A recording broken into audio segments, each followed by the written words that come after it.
कोई संशय नहीं होना चाहिए कि हमने मंत्रिमंडल में यह निर्णय कर लिया है कि हम भारतवर्ष का जो सबसे ज़्यादा कठोर कानून होगा नकल के क्षेत्र में, परीक्षाओं में पर्चा लीक, नकल करवाना, पेन ड्राइव से नकल करवाना या जितने भी हथकंडे हो सकते हैं, पेपर सेट करना, और जो लोग उसमें संलिप्त पाए जाएंगे उसमें एक तो उनकी संपूर्ण जो संपत्ति होगी वो जब्त की जाएगी, और साथ ही साथ यह प्रावधान भी कर रहे हैं कि जो लोग भी जो अभ्यर्थी के नाते परीक्षा देने वाले हैं और उसमें पकड़े जाएंगे तो अगले 10 सालों तक वो किसी परीक्षा में भाग नहीं ले पाएंगे। इसके पीछे हेतु है कि लगातार चल रहा है, और जहाँ पर भी ऐसी खबरें आई हैं हमारी मंशा बिल्कुल स्पष्ट है, साफ है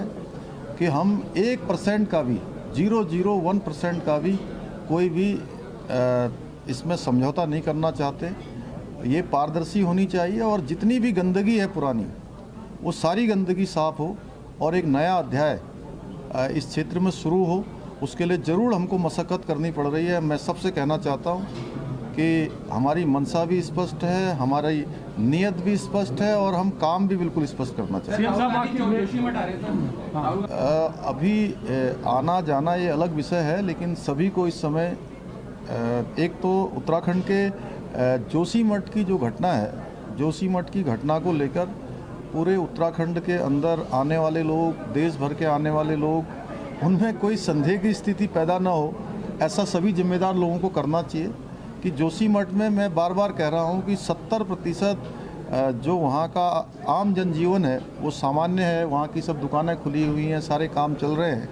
4 धाम यात्रा हमारी प्रारंभ होने वाली है, 4 धाम यात्रा की तैयारियों में लगे हुए हैं और सभी जानते हैं कि 4 धाम यात्रा सीजन और जो ये यात्रा काल आता है, उस यात्रा काल के कारण से हमारे उत्तराखंड को जहाँ लोगों का आतिथ्य करने का सौभाग्य प्राप्त होता है, वहीं आजीविका का भी एक बड़ा साधन है।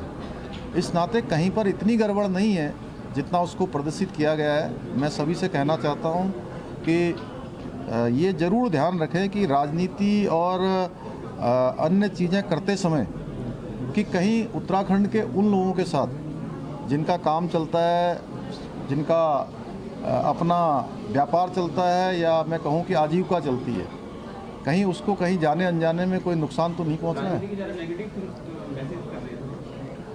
देखिए, मैं सभी से यही कहना चाहता हूँ कि ये राजनीति करने का समय नहीं है।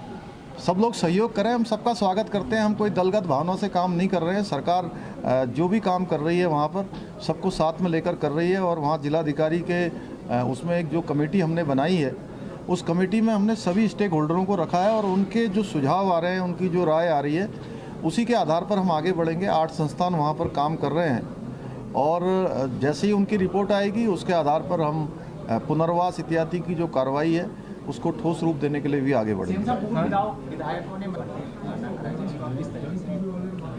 नहीं, उनके सुझाव आए हैं और मैं उनका भी स्वागत करता हूं। अच्छा, उन्होंने चिंतन किया है और सारे हमारे वरिष्ठ लोग हैं और सभी ने अपने अपने विभिन्न क्षेत्रों में विधायिका के रूप में, समाज के क्षेत्र में, राजनीति के क्षेत्र में अपने अनुभव प्राप्त किए हैं।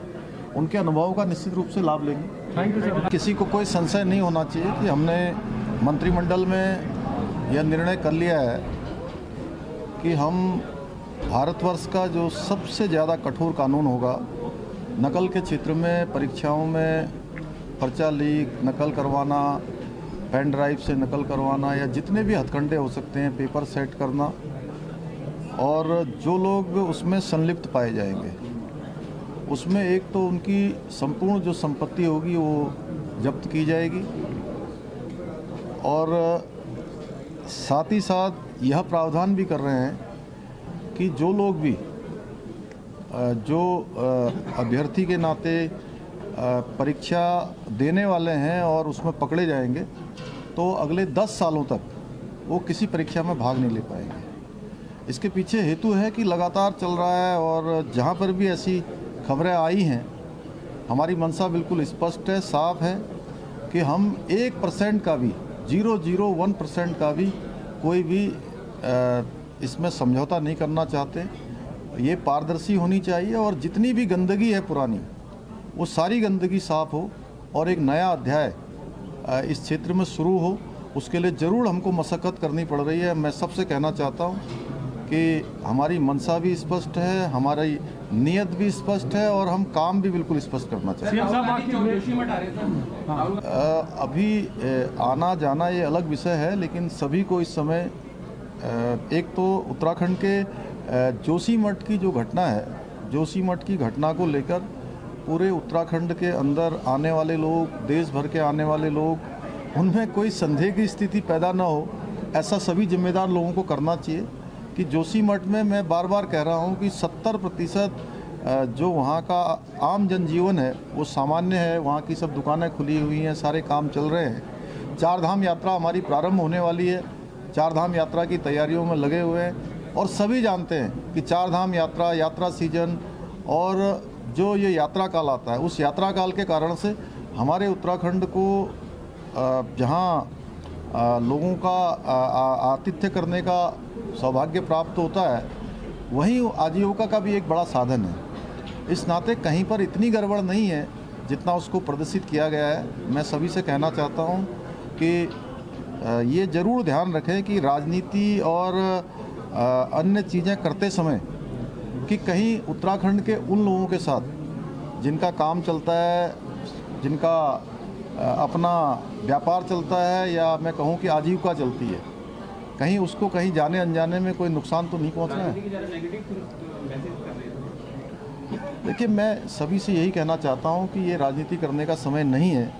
सब लोग सहयोग करें, हम सबका स्वागत करते हैं। हम कोई दलगत भावना से काम नहीं कर रहे हैं। सरकार जो भी काम कर रही है वहाँ पर सबको साथ में लेकर कर रही है और वहाँ जिलाधिकारी के उसमें एक जो कमेटी हमने बनाई है, उस कमेटी में हमने सभी स्टेक होल्डरों को रखा है और उनके जो सुझाव आ रहे हैं, उनकी जो राय आ रही है, उसी के आधार पर हम आगे बढ़ेंगे। 8 संस्थान वहाँ पर काम कर रहे हैं और जैसे ही उनकी रिपोर्ट आएगी उसके आधार पर हम पुनर्वास इत्यादि की जो कार्रवाई है उसको ठोस रूप देने के लिए भी आगे बढ़ेंगे।